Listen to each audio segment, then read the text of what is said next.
get us going, and then I'll say we're gonna talk about the ins and outs of. Okay. And then you go into specifically what we're doing.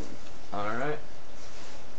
Hello, everybody, and welcome to yet another video produced by the website Tecmo Bowl versus RBI Baseball. My name is Brad. And I'm Nate, and today we're going to talk about one of the most underrated offenses on the game, the Indianapolis Colts. We're going to talk about the good and the bad. What people generally think about Indianapolis' offense is that Jack Trudeau is a really slow arm, and that Eric Dickerson was a beastmaster. And so today we're going to talk about how to make Jack Trudeau look like he's really, really good. Certainly. We're going to run with pass 2 on offense, and Nate's going to be Michael Carter here. And here I'm just going to try to thread the needle. Unfortunately, Michael Carter is a lot faster than Jack Trudeau's lollipop pass. And if you noticed on that play, what happened was I was covering the tight end coming out of the backfield down at the bottom of the screen.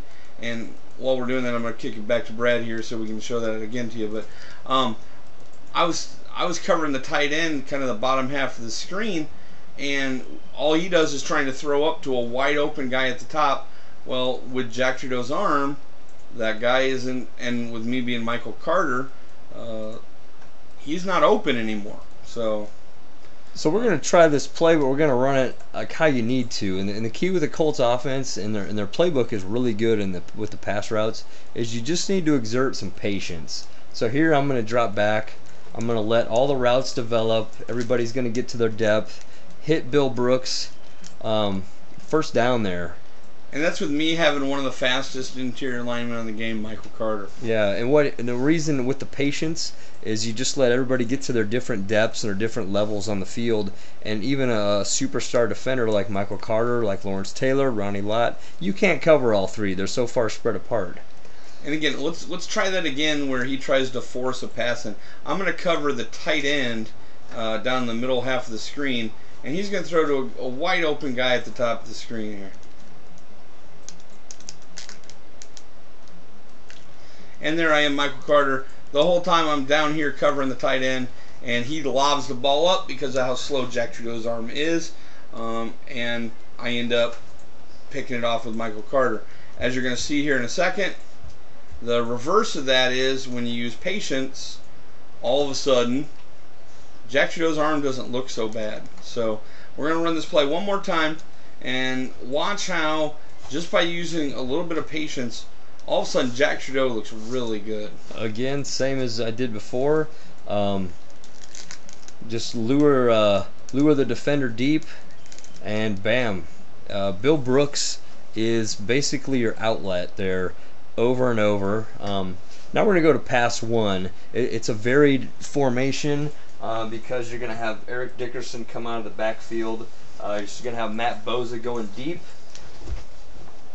Pat Beach here is kind of your little safety valve, and Bill Brooks is, so you're going to have, it's similar to this play, but you're just going to have a gaggle of receivers all in different areas of the field, and as long as you don't try to force anything, you have targets open all over despite Jack Trudeau's weak arm and how slow the ball travels in the air. So there's really no way I can defend this play. He has 4 wide receivers in the pass pattern.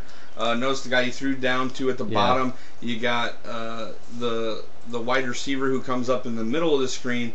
You got Eric Dickerson who pops up at the top of the screen, and then you got the wide receiver who goes deep. Let's run that one more time, and as we're doing that, look and see how he's got 4 different wide receivers who are all in different areas of the screen, different depths, different levels on the television screen, and there's really no way I can defend this. Yeah, and again, as long as he's patient. Yeah, and again, the key is to just sit back. Here, I'm going to go down, chuck that defender, throw over the middle to Dickerson.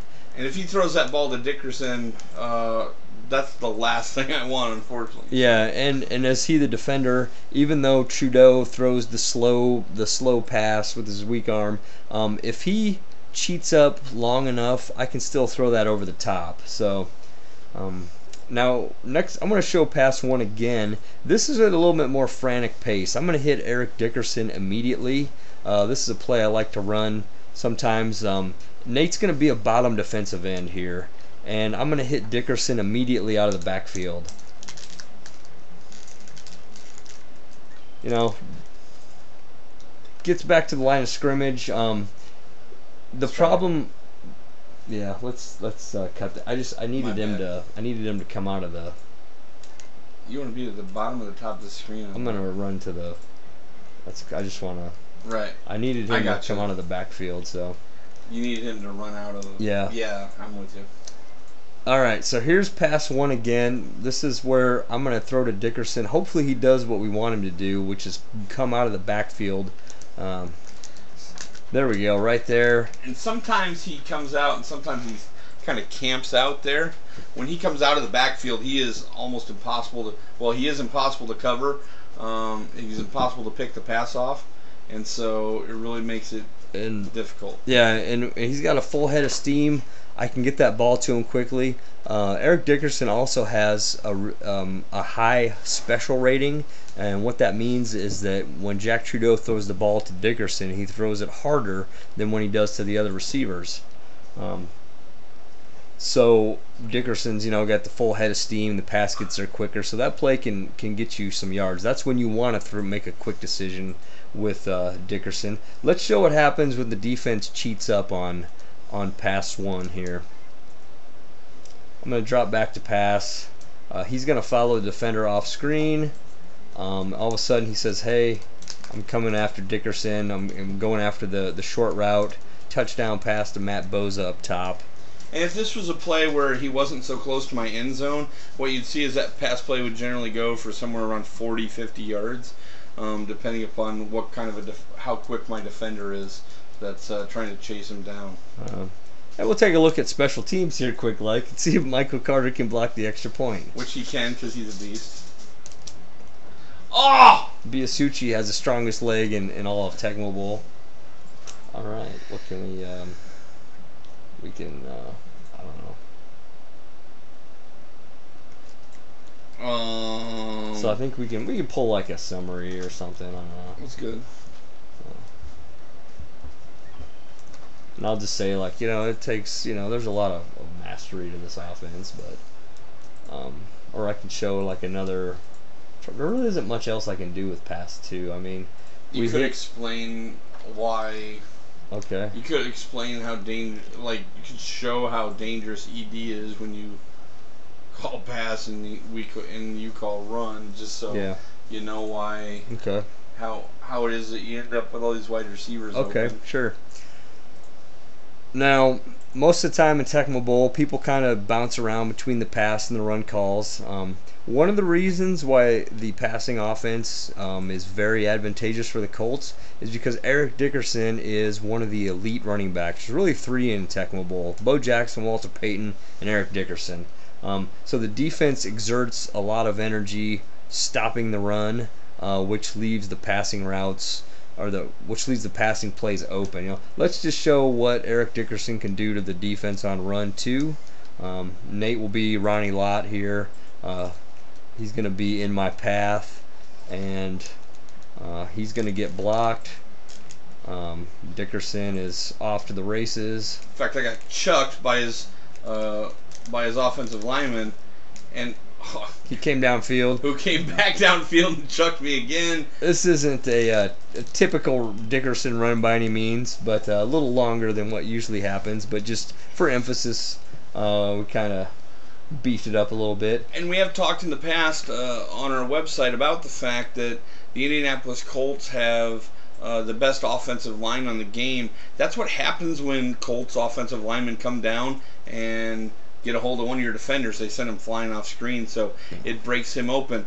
It's why you don't want to get caught with Eric Dickerson, or as Brad said, one of those top running backs busting a run play on you when you called pass. What I called there was pass two, and he called run two. I got caught with Eric Dickerson having a blocker, and there's nothing worse on the game than Eric Dickerson coming at you with a blocker in tow. So in theory, and it's almost, we're kind of breaking out a little defensive strategy here too, is you don't want Eric Dickerson tearing off large chunks of yards in this offense. You would rather stop him with run calls altogether and kind of force the offense to do 5 yards here, 7 yards there type situation. Yeah, generally speaking, going against the Colts, we usually call run play somewhere around 60 to 70% of the game, so if not more than that. So I think last time Brad and I played when we played in the American Championship, I called a run play against the Colts probably around 85% of the time. So so a lot of the game you spend just trying to limit their pass game and not letting Eric Dickerson kill you. So yeah, so that's Colts offense in a nutshell. They are one of my favorite offenses to use, and again, it's the playbook that makes them so good. It's hard to defend those pass plays, and as long as you have some patience, let everything set up, it's shooting fish in a barrel for Jack Trudeau. And that's the thing, Brett, is it's all about patience. So if you can be patient, they're a heck of an offense. If you can't, Jack Trudeau's arm stinks. If you can, Jack Trudeau's arm is pretty dang good. Well, thanks for checking out this video, and be sure to check out our other videos here on YouTube, or even visit our website, Tecmo Bowl versus RBI Baseball. I think that was kind of just a cool